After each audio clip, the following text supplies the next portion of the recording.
Essa mensagem é uma pergunta. O Natal tem tudo a ver com essa pergunta. E eu quero perguntar para você: quem é o Messias para você? Pense comigo, qual resposta você daria a Jesus hoje? Quem é o Messias para você? Feche seus olhos agora, vamos orar antes de ministrarmos a palavra.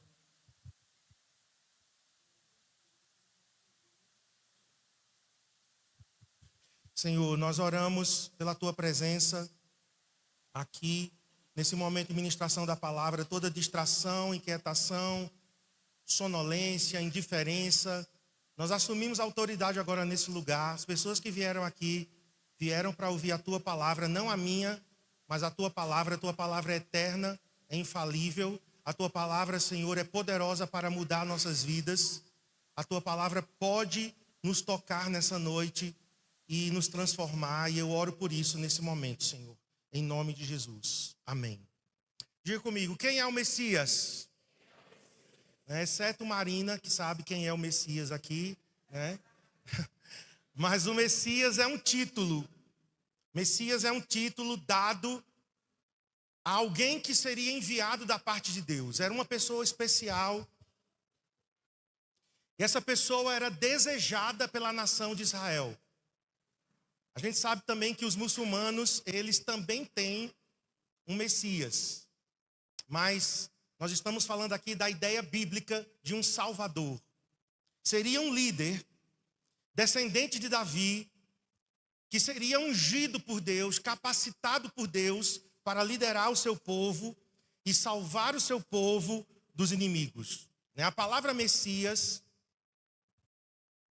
em português, vem da palavra hebraica Machia, que vem do verbo machar, que significa ungir, consagrar com óleo. Então, o nome Messias do português é uma transliteração, na verdade, do hebraico Machia, que significa ungido. Quando dizemos que Jesus Cristo é o Messias, é porque ele é o ungido de Deus. E os primeiros seguidores de Jesus chamavam ele de Yeshua HaMashiach. Yeshua HaMashiach significa Jesus o ungido, Jesus o Messias. O nome Jesus Cristo é em grego. Cristo é uma palavra grega que significa o ungido de Deus. Então, Jesus é o Messias de Deus. Jesus é o enviado de Deus para nos salvar. Sabe por que o Natal teve que acontecer? Sabe por que Jesus teve que nascer nesta terra? Porque nós não podíamos salvar a nós mesmos. Ninguém nesta terra poderia salvar a si mesmo. Então, um Salvador teve que vir. Alguém de fora da terra, que se tornou homem, mas ele era Deus e não deixou de ser Deus. Então Jesus, ele 100% Deus, 100% homem, veio a esta terra para nos salvar de nós mesmos, dos nossos pecados. Era impossível para a humanidade salvar a si mesma. Então precisávamos de um Salvador. Olha o que diz então, agora vamos ler Isaías capítulo 9, versos 1, 2 e 6. Mas para a terra que estava aflita, não continuará na escuridão. Deus, nos primeiros tempos, tornou desprezível a terra de Zebulon e a terra de Naftali. Mas nos últimos tempos, tornará glorioso o caminho do mar, além do Jordão, Galileia dos gentios. Verso 2. O povo que andava em trevas viu grande luz, e aos que viviam na região da sombra da morte, resplandeceu-lhes a luz. E agora o verso 6. Porque um menino nos nasceu, um filho se nos deu. O governo está sobre os seus ombros, e o seu nome será Maravilhoso Conselheiro, Deus Forte, Pai da Eternidade e Príncipe da Paz. Preste atenção aqui no verso 1. A terra estava aflita. Então o ambiente, quando Jesus veio a sua primeira vez, era um ambiente de desesperança, opressão, As pessoas não tinham expectativa para com o futuro. Aqueles dias, queridos, que antecederam a primeira vinda de Jesus, foi o silêncio de Deus. Deus estava em silêncio há 400 anos. Chamamos isso de o silêncio profético. O Império Romano estava dominando aquela região, a Palestina. Havia muita religiosidade, muito formalismo. Ou seja, não tinha pessoas que tinham uma vida com Deus. Poucas pessoas tinham vida com Deus. Claro que eu não estou dizendo que era 100% de religiosidade e formalismo, mas era muito forte a religiosidade. Poucos estavam esperando o Messias. Para alguns essa esperança já tinha até morrido, já tinha passado. Todo judeu, ele alimentava essa esperança de que o Messias viria. Mas nesses 400 anos do silêncio, do profeta Malaquias até João Batista, Deus não falou. Então muita gente perdeu a esperança. Nós estamos vivendo hoje, talvez um tempo parecido, onde as pessoas elas estão sem esperança. Aqui diz, a terra que estava aflita. Diz que aquela região de onde Jesus iniciaria o seu ministério, a Galileia, era uma região desprezada, esquecida. Eu comparo a Galileia, muitas vezes, com o Nordeste brasileiro. O Nordeste, por muitos anos, foi desprezado, foi esquecido. O Nordeste brasileiro só era lembrado na época das eleições. O Nordeste brasileiro é como se fosse a Galileia daquela época. A Galileia não era uma região nobre, não era uma região central, onde tudo estava acontecendo, era uma margem. A Galileia ficava ao norte, então era um povo esquecido e desprezado. O profeta Isaías aqui, queridos, ele dá detalhes de como era aquele lugar, aquela região, aquela época.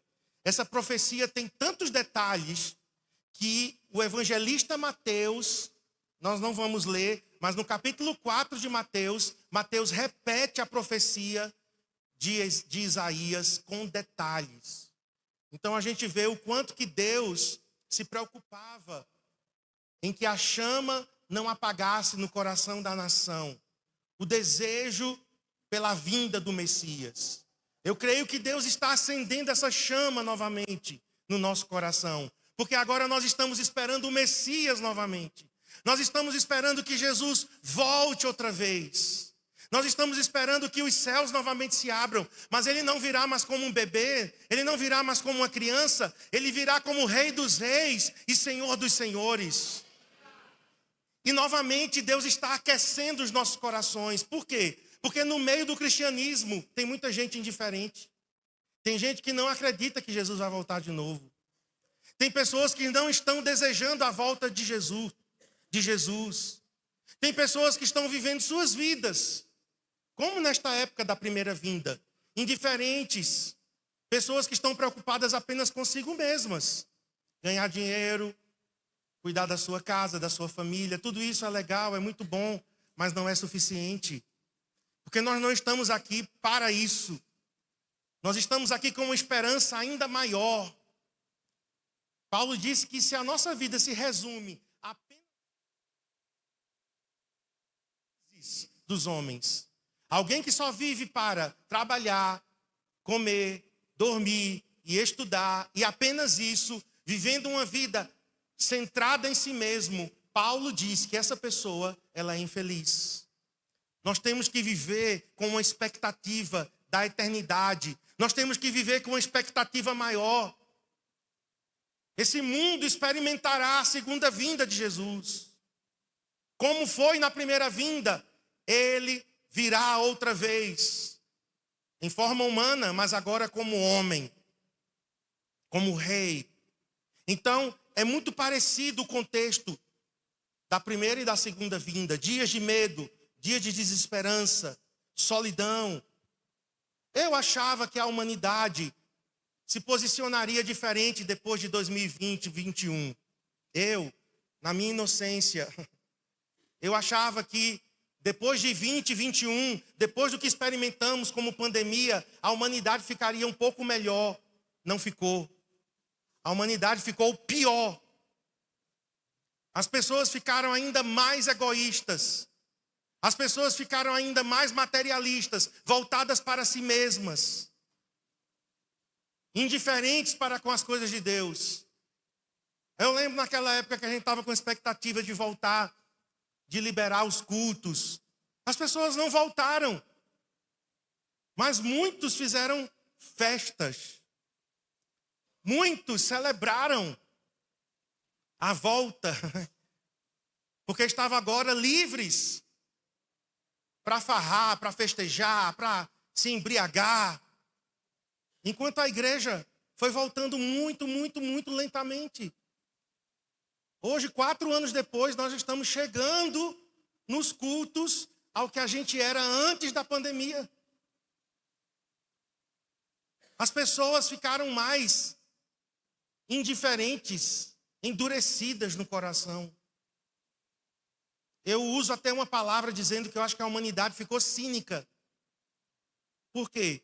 Porque muitos disseram, sobrevivemos, então comamos e bebamos, vamos curtir a vida, porque vai que vem outro vírus e a gente vai ter que curtir tudo ao máximo. Então, a primeira vinda de Jesus foi marcada por uma época de trevas, foi marcada por uma época de extrema religiosidade, formalismo, indiferença para com Deus. A segunda vinda de Jesus, que são esses dias que nós estamos vivendo, também, irmãos. Nós estamos vivendo uma época que Jesus precisa ser pregado, falado, ele precisa ser proclamado, porque o Natal é mais do que luzes, presentes, comida, Papai Noel, decoração. O Natal é Deus entrando na história da humanidade, mudando a história da humanidade. E o segundo Natal, não de nascimento, mas de volta, é Deus entrando na história da humanidade de novo. Nós precisamos de Deus desesperadamente, mais do que nunca. Por isso nós estamos clamando Maranata, vem Senhor Jesus.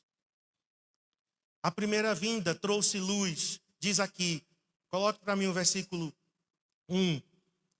A terra que estava aflita não continuará na escuridão. Verso 2. O povo que andava em trevas viu grande luz, e aos que viviam na região da sombra da morte, resplandeceu-lhes luz. Então, nós estamos, queridos, crendo que novamente, com a volta do Senhor Jesus, a luz vai brilhar em meio às trevas. Se o pecado está crescendo, se o pecado está aumentando, a Bíblia diz que onde abundou o pecado, superabundou a graça. Ao mesmo tempo que o pecado está crescendo, que a humanidade está mergulhando em trevas cada vez mais, nós estamos aguardando a grande volta do Senhor, com a sua glória, com o seu brilho no meio das trevas. Quem tem essa esperança aqui na volta de Jesus? Então nós não podemos ficar ligados apenas nas coisas deste mundo. Nós precisamos estar como João Batista, preparando o caminho do Senhor. Então, Jesus veio e a Bíblia disse que o nome dele seria Emanuel. Emanuel significa Deus conosco, Deus ao nosso lado. Hoje nós temos Deus ao nosso lado. E não apenas ao nosso lado, mas quem nasceu de novo tem Deus dentro. Deus habitando dentro de nós através do Espírito Santo. Ele é o mesmo ontem, ele é o mesmo hoje, ele é o mesmo amanhã. Vamos ler Hebreus aqui, capítulo 13, verso 8. Jesus Cristo, Jesus, o Messias, porque Cristo aí, já expliquei, é o ungido, é a palavra grega para Messias. Jesus, o ungido, Jesus, o Messias, é o mesmo ontem, hoje e para sempre. Vamos ler esse versículo juntos? Jesus Cristo é o mesmo ontem, hoje e para sempre. As pessoas mudam, as instituições mudam. As pessoas falham, as instituições vão à falência. As épocas mudam, mas Jesus não muda. Ele é o mesmo. Amém? O mesmo Jesus da primeira vinda. Ele não mudou. Ele veio à terra em forma de uma criança, mas ele cresceu e se tornou um homem. E Jesus foi o único homem que nasceu para morrer. Na verdade, o Natal estava abrindo a época da Páscoa. Jesus teve que nascer para morrer. Então, na verdade, o propósito do Natal era a Páscoa. Mas agora, como eu falei, ele voltará como homem, como rei. Mas ele não mudou. Ele é o mesmo Jesus. Amém? E nesse texto que nós lemos, eu quero voltar lá no verso 6 para a gente avançar. Coloque aí para mim, verso 6. Porque um menino, olha aí, uma criança nos nasceu. Um filho se nos deu. O governo está sobre os seus ombros. Então Jesus, ele veio para receber sobre os seus ombros o governo de Deus. E aí Jesus recebe alguns títulos. E eu quero então compartilhar com vocês os 4 títulos que Jesus recebeu. O primeiro título que Jesus recebeu foi Maravilhoso Conselheiro. O segundo, Deus Forte. O terceiro, Pai da Eternidade. E o quarto título, Príncipe da Paz. São títulos messiânicos. E cada título messiânico supre uma necessidade humana. Cada título que Jesus recebeu, como Emanuel, toca uma área da nossa vida. Olha para mim, Jesus é tudo que nós precisamos. Pense aí em uma coisa que você está precisando hoje. Alguém já pensou em dinheiro? Mais que dinheiro. Vai além, né? Porque às vezes dinheiro se torna o Deus da nossa vida. Além, exclui o dinheiro, tá? Exclui o dinheiro, exclui bens materiais e pensa em alguma coisa abstrata que você precisa. Pensou? Jesus é a resposta para isso que você pensou. E esses títulos aqui, messiânicos, revelam o Emanuel presente em nossas vidas, nos ajudando em nossas necessidades. Então vamos para o primeiro título, Maravilhoso Conselheiro. Alguém disse que poderia ser traduzido, e eu amei essa tradução, que seria Extraordinário Estrategista. Quantos de nós precisamos de conselhos? Quantos de nós precisamos de sabedoria para tomar decisões? Quantos de nós precisamos de direção na nossa vida? Porque a gente não sabe governar a nossa vida o suficientemente bem. O ser humano é limitado. E eu quero ler aqui alguns versículos que mostram essa sabedoria. Maravilhoso, extraordinário, fora do comum, fora do normal. E Isaías 11, verso 2 diz assim, olha, repousará sobre Jesus o Espírito do Senhor. O Espírito de sabedoria e de entendimento. O Espírito de conselho e de fortaleza. O Espírito de conhecimento e de temor do Senhor. Os 7 Espíritos de Deus aqui são 7 qualidades, 7 aspectos do Espírito Santo. Os 7 aspectos do Espírito Santo estão sobre Jesus. E eu vou destacar aqui 2, sabedoria e conselho. Eu mesmo estou precisando de sabedoria. Exatamente nesse momento da minha vida, eu estou precisando de conselho. Quem está comigo precisando de sabedoria e conselho? Jesus é o nosso maravilhoso conselheiro. Pele Yoet. Essa palavra, ela carrega algo tremendo. Por quê? Porque tem algo nesse título aqui que não é dado aos homens. A palavra Pele significa algo tão maravilhoso que tem que ser divino. Jesus é alguém tão extraordinário que é muito além do ser humano. Aquilo que nós estamos precisando, nenhum outro ser humano pode nos dar. Eu procuro conselho com meu pastor, com meu discipulador, eu procuro conselho com Cristiane, eu procuro conselho, com as pessoas que eu convivo, com os meus discípulos, eu peço opinião a algumas pessoas, beleza. Mas queridos, olha para mim, tem coisa que vai muito além. Tem sabedoria, tem verdades que nós não vamos conseguir em outro ser humano. Por quê? Porque os seres humanos são limitados. Não conhecem a profundidade. Nós humanos não conhecemos tudo, os detalhes, mas nós temos um maravilhoso conselheiro. Amém?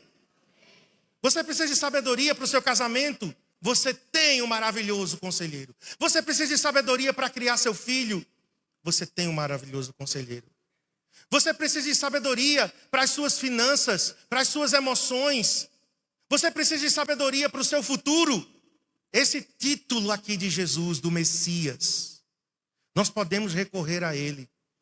E hoje de tarde, escrevendo algumas coisas, eu estava dizendo: Jesus, obrigado porque eu tenho em ti todo o conselho, toda a sabedoria, toda a inteligência, todo o entendimento. Tu és a fonte inesgotável. E nesse momento que eu estou vivendo, Senhor, eu preciso da tua orientação. E eu queria que a gente orasse. Eu vou fazer isso agora, tá? A cada título nós vamos parar e nós vamos orar por isso. Então você que está precisando de sabedoria, de conselho, você que precisa de orientação, você que tem decisões sérias para tomar para os próximos dias, para o próximo ano, para essa próxima estação, para essa próxima temporada, eu convido você agora a fechar seus olhos, a colocar a mão sobre o seu coração e você pedir agora a ajuda do maravilhoso conselheiro. Jesus, nós estamos aqui nessa noite celebrando o Natal. E esse nome que o Senhor recebeu, um filho se nos deu, um menino nasceu, o governo está sobre os seus ombros, e o seu nome será maravilhoso conselheiro. Nós precisamos da tua orientação. Senhor, sem ti nada somos, nada podemos. Sem ti, Senhor, nós não conseguimos governar a nossa vida. Nós estamos, Senhor, aqui dizendo que dependemos de ti. Nós estamos na contramão desse sistema, desse mundo, onde as pessoas dizem que elas são capazes, que elas são, Senhor, suficientes em si mesmas. Mas nós estamos aqui reconhecendo que toda a nossa suficiência, toda a nossa dependência é de ti.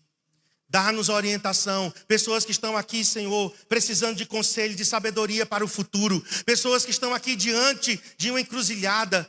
Decido isso ou aquilo, eu oro agora por sabedoria. Sabedoria no casamento, na criação de filhos. Sabedoria na vida profissional. Sabedoria no curso que devemos escolher. A faculdade que vamos fazer. Sabedoria para administrar nosso tempo, nossas finanças, nossas emoções. Maravilhoso conselheiro. O espírito de sabedoria e de conselho está sobre ti. Querido, não decida nada sem antes consultar o Senhor.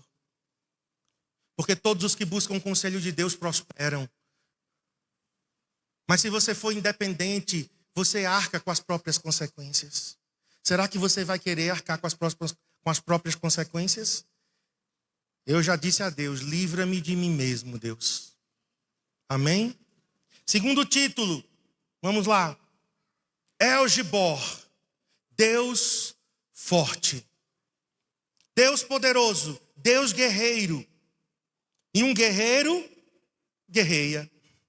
Um guerreiro enfrenta as batalhas. Por que Deus é chamado de guerreiro? Porque Deus protege o seu povo. Amém? Nós temos um guerreiro ao nosso lado. Eu quero ler com vocês Isaías. Eu não estou lendo todos os textos, tá? Para a gente ganhar tempo. Então me segue aí. Isaías 42:13. O Senhor sairá como homem poderoso, como guerreiro despertará o seu zelo. Com um forte brado e seu grito de guerra, triunfará sobre os seus inimigos. Aqui Deus é como um guerreiro despertado no zelo. Nosso Deus é um Deus zeloso. A palavra zelo é ciúme. A palavra zelo é ciúme. Zelo significa extremo cuidado. Não é ciúme humano, tá? Esse ciúme doentio, manipulador, controlador. Não é esse tipo de ciúme. Mas a Bíblia diz que Deus arde de zelo por nós. Deus tem cuidado de mim e de você. Nós não estamos sozinhos, nós não estamos abandonados, nós não somos órfãos. Nós temos alguém ao nosso lado que cuida de nós, que cuida da nossa causa. Amém? Que caminha comigo como um amigo, mas mais que um amigo, mais que um irmão, como um poderoso guerreiro. Olha o outro versículo, é Jeremias capítulo 20, verso 11. Acompanha aí em sua Bíblia. Mas o homem diz: mas o Senhor está comigo como um forte guerreiro. Portanto, aqueles que me perseguem tropeçarão e não prevalecerão. Os seus fracassos lhes trará completa vergonha. A sua desonra jamais será esquecida. E olha para mim, nossos inimigos não são seres humanos. A Bíblia diz que os nossos inimigos não são de carne e sangue. Nossos inimigos são seres espirituais. Satanás não descansa. Satanás, ele está sempre ávido por vítimas, por presas. Mas nós não temos que temer o falso leão, porque nós temos o verdadeiro leão. Amém? Jesus, o leão da tribo de Judá. Em Pedro diz que o diabo está ao nosso derredor como um leão. Ele é o falso leão. E derredor significa assim, ó, de longe. Mas a Bíblia diz no Salmo 34, o anjo do Senhor, e anjo ali é com A maiúsculo, e se é com A maiúsculo é Jesus. O anjo do Senhor acampa-se ao redor. O diabo está ao derredor, ou seja, mais para longe. Mas quem está ao meu redor? Quem está me cercando? Jesus, o anjo do Senhor. Como um poderoso guerreiro. Olha comigo, 2 Crônicas 20, verso 15. Jaziel disse: escutem com atenção todo Judá, moradores de Jerusalém, rei Josafá. Assim diz o Senhor: não tenham medo, nem se assustem por causa desta grande multidão, pois esta batalha não é de vocês, mas de Deus. Olha para mim, se as nossas guerras estão corretas, se o que nós estamos enfrentando é por causa de Deus, do Evangelho, da palavra, então a batalha não é nossa, a batalha é do Senhor. Porque tem gente também que está achando que toda batalha que enfrenta é do Senhor. Não, tem batalha que foi você que criou. Tem batalha que foi por causa do teu erro, do teu pecado. Aí Deus vai ter misericórdia, certo? Deus vai ter misericórdia. Porque tem gente que é assim, não, eu estou enfrentando luta porque eu deixei de pagar uma conta e está vindo aqui um cobrador na minha porta, isso é o diabo vindo. Não, isso não é o diabo não. Isso foi você que mal administrou seu dinheiro, suas finanças. Então, você está sofrendo por consequência do seu próprio erro. Eu estou dizendo que Deus se posiciona ao nosso lado quando as nossas guerras são legítimas. Pastor, eu estou sofrendo por causa de Jesus, por causa do Evangelho. Eu estou sofrendo na minha família, no meu trabalho. Eu estou sofrendo ataques, eu estou sofrendo tentações. Aí sim, o Senhor se posicionará ao teu lado e ao meu lado. Como leão, como poderoso guerreiro. Quais são as guerras que você está enfrentando? Pensa aí. Quais as guerras que você está enfrentando hoje, agora? Tentações? Pressões? Que guerras você está enfrentando? Interiores? Exteriores? Você está enfrentando guerras na sua casa, na sua família, no seu casamento, no seu local de trabalho? Que guerra você está enfrentando? Então clame pelo Deus forte, El Gibor. Clame por aquele que é poderoso nas guerras para te dar livramento e vitória. Vamos orar agora? Quem está enfrentando aqui algum tipo de guerra, alguma luta, alguma batalha? Ainda bem que tem muita gente que está em paz, glória a Deus, viu? Só tome cuidado. Só tome cuidado, porque estar em paz às vezes parece... Não, eu estou em paz, eu não tenho guerra nenhuma. Cuidado, talvez você está do lado errado. Entenderam, né? Não vou ser muito específico, não. Porque o crente nunca está em paz com o inimigo. Nunca. Nos dias da guerra, Davi ficou em paz no palácio e adulterou. Eu estou em guerra constante. Com Deus eu tenho paz, mas com o diabo não tem negócio, eu estou em guerra. Estamos em rota de colisão contra o reino das trevas. Não tiro férias na minha vida espiritual. O diabo não dá trégua. Eclesiastes diz que não há trégua nesta peleja. Ninguém dá férias na vida espiritual. Eu vou dar um tempo na vida espiritual. Tempo você dá no namoro. Né? Vou dar um tempo. Na vida espiritual, não. Nós estamos em guerra constante. Então eu quero orar por você que está enfrentando guerras por causa do Evangelho, de Jesus, da palavra, do teu testemunho. Porque você quer viver uma vida correta e santa. E então você está enfrentando guerras, lutas e batalhas. Eu quero orar por você agora. Fecha teus olhos. Senhor, a tua palavra te chama de Deus forte. Jesus, esse título tão tremendo, um guerreiro posicionado ao nosso lado. Um homem de guerra que não sabe o que é perder. Nunca perdeu uma batalha. E as nossas guerras agora são tomadas como se fossem tuas, Senhor. A batalha não pertence a nós, pertence ao Senhor. Tem pessoas aqui enfrentando lutas, guerras na mente, no coração, nas emoções, tentações, pressões. Pessoas que estão enfrentando lutas por causa do seu testemunho, por causa da palavra. Guerras em todos os sentidos. E nós oramos agora, Senhor, para que nesta luta, nesta peleja, nesta batalha, o Senhor se mostre forte. O Senhor se mostre como um poderoso guerreiro posicionado ao nosso lado. Eu oro agora como Eliseu pediu para o seu servo. Senhor, abre os olhos dos meus irmãos. Abre os olhos dos meus irmãos para que eles vejam que mais são os que estão conosco do que os que são contra nós. Amém? Essa passagem que eu orei no livro de Reis. O servo de Eliseu ficou assustado porque os inimigos estavam cercando a casa que eles estavam. Eliseu, como um homem que conhecia Deus, disse: Deus, abre os olhos desse rapaz. Ele só está enxergando o natural. Está vivendo no natural. Deus, eu quero que ele enxergue o espiritual. E a Bíblia diz que os olhos daquele rapaz se abriram. E ele viu carros e cavalos de fogo ao redor da casa que eles estavam. Mais são os que estão ao nosso lado do que os que são contra nós. Maior é aquele que está em mim do que aquele que está no mundo. Se Deus é por mim, quem será contra mim? Vencemos por causa do sangue de Jesus. Amém?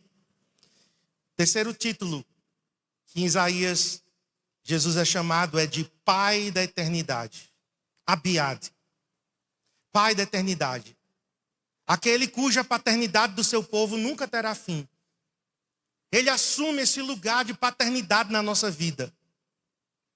Poderia ser traduzido como aquele que é eterno no seu próprio ser e pode dar vida eterna aos outros.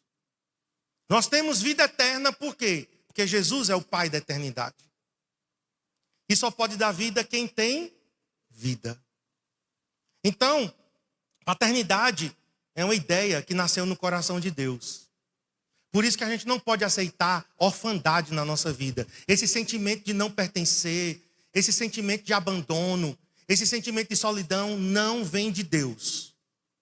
Se você se sente assim, sozinho, abandonado, ninguém é por mim, eu me sinto órfão, eu quero te dizer que esse nome aqui de Jesus, esse título de Jesus preenche esse vazio. Eu já me sentia assim, gente. Eu já me sentia assim. Eu me sentia, na verdade, como um mendigo. Que eu precisava estar implorando a atenção das pessoas. Carência. Um buraco, na verdade, dentro de mim.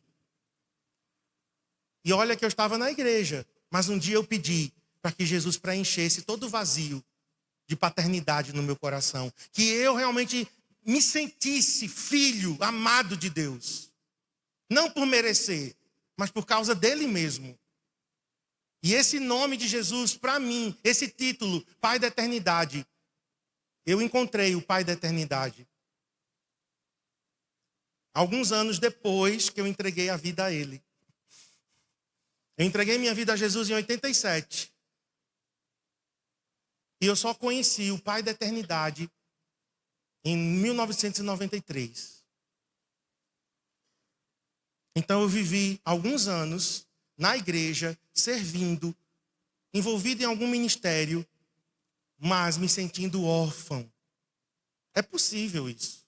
Não porque Deus quer, mas porque eu não tinha buscado. Eu não tinha revelação do Pai da eternidade.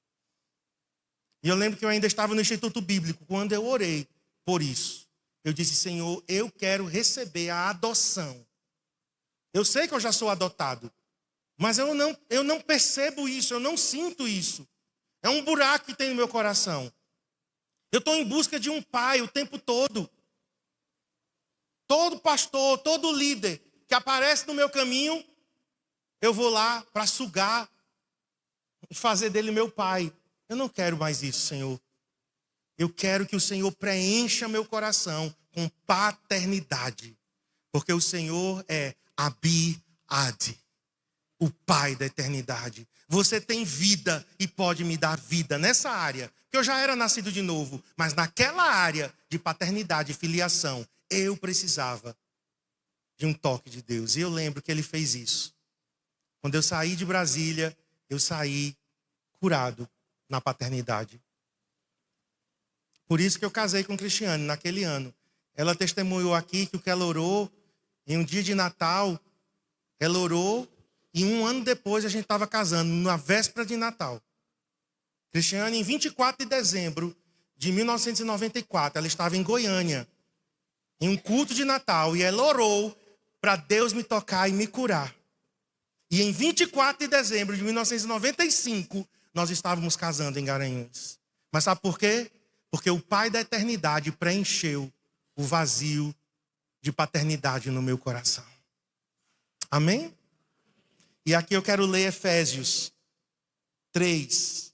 Por esta razão, verso 14, dobro meus joelhos diante do Pai, que quem toda paternidade, aqui a palavra família é pater, pátria, de quem toda paternidade nos céus e na terra recebe o nome. Então eu estou falando de algo que eu experimentei. A melhor coisa do mundo é quando a gente fala de algo que a gente já recebeu. Então eu estou falando de uma coisa que eu já recebi. Eu recebi a adoção de filho. O vazio do meu coração, aquele sentimento de orfandade, de mendicância, Jesus tocou, o Pai da eternidade tocou. E Ele pode tocar hoje você, agora. Então, se você tem aí questões de paternidade, essas coisas que eu falei aqui, esses sentimentos de abandono, de solidão, ninguém é por mim, esquecido, esqueceram de mim, né? Aquele filme de Natal, esqueceram de mim, parte 1, parte 2. Tem alguém aqui que está na parte 10 já. Esqueceram de mim. E parece, irmãos, que é uma coisa do diabo mesmo, que roda e se esquecem. E acaba que você se sente novamente abandonado, sozinho. Por isso que tem pessoas que não gostam de Natal. É esse sentimento. Mas eu vou orar agora em nome de Jesus, para que o Pai da eternidade, põe a mão no seu coração. Jesus tem uma filha, e a filha de Jesus é a eternidade. E Pai da eternidade, juntando, Pai da eternidade é paternidade. Nós oramos, Senhor, para que você toque agora especificamente na filiação, na paternidade, nesse sentimento de aceitação. Nós queremos, Senhor, em teu amor, sermos aceitos e incluídos, porque eu já sei que fomos, mas agora eu oro por revelação. Não é apenas saber mentalmente, Deus, que nós queremos. Nós queremos saber de conhecer. Nós queremos saber de viver. E como você fez em minha vida há tantos anos atrás, o vazio do meu coração em paternidade, em filiação, em adoção, você tocou meu coração e todo sentimento de orfandade foi tirado. E mesmo hoje, quando Ele insiste em vir, você está lá, Senhor, o Pai da eternidade. Jesus, obrigado por esse título tão lindo que você tem. Eu te agradeço por essa certeza, em nome de Jesus. Amém. E o último título, Príncipe da Paz. Sar Shalom. Esse é um título poderoso, porque príncipe aqui é alguém de alta patente na realeza. O título que é dado a Jesus não é um título raso de nobreza. É o mais alto dos mais altos títulos que poderia ser dado a ele. Porque ele se humilhou até a morte, o Pai o exaltou à maior altura que existia. E ele agora é chamado de Sar Shalom. Esta paz não é ausência de guerra. Como eu já falei, nós estamos em guerra constante. Mas em meio às guerras, nós temos a paz que excede todo entendimento. Nós temos prosperidade, bem-estar, saúde, cura. Sabe por quê? Porque a palavra Shalom é a palavra mais completa que você possa conhecer. A palavra Shalom em hebraico não é apenas paz. A palavra Shalom significa bem-estar em todas as áreas. Você precisa de paz em seu casamento, bem-estar. Você precisa de vida no seu casamento, nas suas emoções, nas suas finanças, nos seus relacionamentos. Então, Shalom. Shalom é essa palavra. Ela é até mais completa do que a palavra grega para paz, que é eirene. A palavra grega ela é bem completa, mas a palavra Shalom ela tem um equivalente em grego que é sozo. Sozo significa salvação em todos os sentidos. Jesus não apenas nos livrou do inferno, Jesus nos salvou não apenas do inferno, porque tem gente que só está querendo escapar do inferno. E Jesus não veio só para isso. Jesus veio para nos dar Shalom. Paz com Deus, paz conosco mesmos e paz uns com os outros. Amém? Porque tem gente que tem, eu tenho paz com Deus, mas não tem paz consigo mesmo. Não se perdoou de erros do passado, de pecados do passado. Você não se perdoa às vezes. Isso não é Shalom. Lembranças do passado que vêm te acusar. Às vezes não é apenas uma questão de paz consigo mesmo, mas é de paz com o nosso cônjuge, os nossos filhos, com os nossos irmãos em Cristo. Tem gente que vive com barreira no coração. Tem gente que vive com o coração ferido, magoado, machucado, ferindo e sendo ferido, porque uma pessoa ferida, ela fere. Pessoas que vivem na defensiva o tempo todo. Isso não é Shalom. Paz com Deus é vertical, paz consigo é interior, mas paz uns com os outros é horizontal. Por isso que a cruz é vertical e horizontal. Você precisa ter paz com Deus, mas você precisa ter paz com as pessoas. A Bíblia diz que no que depender de nós, nós temos paz com todo mundo. Eu não tenho em meu coração, e eu posso dizer isso hoje com toda convicção, mas eu não tenho em meu coração hoje guerra com ninguém. Mas eu fui bem atacado nos últimos anos. 2021, eu fui muito atacado e teve momentos que eu não estava em paz com algumas pessoas. Mas eu entrei em crise. Como que eu vou ministrar a palavra? Como é que eu vou ministrar o louvor? Como é que eu vou subir nessa plataforma? Como é que eu posso dar uma aula? Como que eu posso aconselhar alguém se eu não estou 100% em paz com todos? Pode ser que os outros não estejam em paz comigo, não importa. E se eu souber, eu vou lá e tenho que conversar com a pessoa. Mas a Bíblia diz no que depender de nós. E aí? A gente vai encerrar essa palavra. Mas Jesus quer mexer aí contigo. Você tem paz com todos? Paz com Deus, paz consigo mesmo. Geralmente, quando a gente não tem paz com Deus e com os outros, é porque a gente não tem paz com a gente mesmo. Amargura no coração, falta de perdão. É pecado ofender, mas é pecado ficar ofendido. E tem gente aqui que está, desculpa, tá? Desculpa não, porque eu estou falando a verdade. Então, estou dizendo a verdade em amor. Então, não é desculpa não. Tem gente aqui que está em pecado porque você está ofendido. Você não apenas ofendeu, mas você está ofendido. E a Bíblia diz que isto é pecado. É o único pecado que bloqueia o fluxo de poder nas nossas vidas. Perdoa as nossas dívidas, assim como nós perdoamos aos nossos devedores. Não tem opção. Para o cristão, não tem opção. E eu sei que você está chateado e com raiva de mim, porque eu já fui esse tipo de cristão também, que quando alguém dizia que eu tinha que perdoar, eu ficava com raiva. Mas não fique com raiva de mim, não. Eu amo você. Beijo no seu coração. Estou dizendo para o seu bem. Porque quem não perdoa é alguém que está dando veneno para os outros, achando que está matando os outros. Não, você está tomando o próprio veneno. Então não tem opção. Paz com Deus, paz consigo mesmo e paz uns com os outros. E eu termino com o versículo que Cristiane leu aqui. Lucas 2,14. Glória a Deus nas maiores alturas e paz na terra entre os homens a quem Deus quer bem. Deus quer bem de você. Senão Jesus não tinha vindo. Se Deus quisesse o teu mal, Jesus não tinha nascido nesta terra. Mas Deus quer o nosso bem. Amém? E aqui diz, paz na terra entre os homens a quem Deus quer bem. Tem uma tradução aí meio tosca desse versículo, mentirosa, que diz, paz na terra entre os homens de boa vontade. Não está isso na Bíblia. Qual é um homem de boa vontade sem Deus? Isso é uma versão que foi distorcida desse versículo para dizer que nós temos bondade em nós mesmos, de nós mesmos. Não. O versículo aqui está dizendo, paz na terra entre os homens a quem Deus quer bem. A boa vontade é de Deus, não é nossa. Agora, porque em Deus recebemos perdão, nós podemos perdoar. Em Deus recebemos bondade, nós podemos dar bondade. Mas isso é fruto de Deus em nossas vidas. Amém? Então eu encerro com isso. E vamos orar por paz. Feche os seus olhos.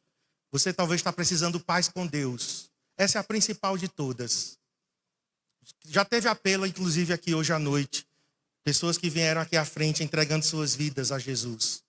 Mas eu novamente vou repetir. Vou repetir esse apelo.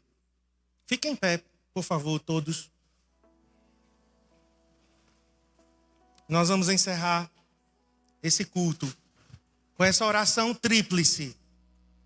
Oração, paz com Deus. Feche seus olhos agora. Se você entrou aqui e você não sente paz com Deus, o que é isso? Você não está de bem com Deus. Você não tem relacionamento com Deus. O relacionamento está quebrado. Você tem medo da morte. Medo da morte é um sintoma de alguém que não tem paz com Deus. Paz com Deus é quando nós estamos reconciliados com Ele. Essa é a primeira paz, é a mais importante de todas. E quem sabe alguém aqui se afastou do Senhor, se afastou dos caminhos do Senhor, e Ele está te chamando de volta a ter paz com Ele. Resolva sua situação com Deus através de Jesus Cristo. Sar Shalom. O príncipe da paz veio resolver a nossa questão com Deus. Estávamos afastados de Deus, longe de Deus, porque os nossos pecados nos afastam de Deus. Mas Jesus resolveu esse problema. Então, tu só continua nesse problema se tu quiseres. Porque se você quiser resolver hoje a sua situação com Deus, você pode. Não por causa de você, mas por causa de Jesus. Então, novamente eu vou fazer um apelo aqui. Quem quer ter paz com Deus, sai do seu lugar e vem aqui à frente. Se você estava longe de Deus, afastado de Deus, e você quer resolver o seu problema com Deus, não é seu problema com a igreja, não é seu problema com o irmão, agora não, é o seu problema com Deus. Pastor, eu não tenho relacionamento com Deus, meu relacionamento com Deus está quebrado, e eu quero me reconciliar com Deus. Vamos fechar nossos olhos para que ninguém se sinta constrangido. Mas eu sei que tem mais gente. Sai do teu lugar, dá um passo aqui à frente e diz, eu vou resolver meu relacionamento com Deus através de Jesus Cristo hoje à noite. Paz com Deus, paz em meu coração. Agora toda guerra em meu coração vai ser resolvido. Sai do teu lugar, dá um passo aqui à frente. Seja corajoso, seja corajosa. Assim como essa moça e os outros 3 que já vieram aqui. Se você se afastou do Senhor, é o momento de você se aproximar dele, porque o amor dele está te buscando. O amor dele está indo lá, como uma pata de um leão poderosa, buscando o teu coração.